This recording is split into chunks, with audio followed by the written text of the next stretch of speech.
নানা যান, মামা যান, সবাই নিচে আয়েন, ব্যাংক কেটে আইছে, ব্যাংক কেটে আইছে। চলো, তুমি এখনো যাও নাই? তোমাকে না বললাম ভেতরে যাও, আমি বাইকটা পার্ক করে। আসসালামু আলাইকুম।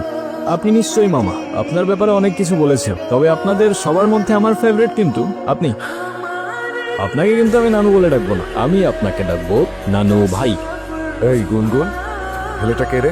মামা, ও আতিফ, আমরা একে অপরকে ভালোবেসে বিয়ে করেছি।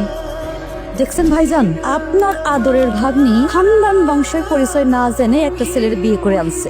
হাব্বাজান, আপনি এখনো চুপ করে আছেন কেন? হ্যাঁ ঠিকই তো, তুই এই শুভ কাজটা একা করলি কেমনে? না মানে সাহস পেলি কিভাবে? আব্বা, এতে মনে হচ্ছে আপনি খুব খুশি। এত কুতুর মুতুর করে কেন কথা বলছেন? আমার তো মনে হচ্ছে যে দুটোকেই আমি গুলি করে মেরে ফেলি। এই ছেলে, তোমার পরিচয় বলো। আমি আতিফ, আতিফ খান।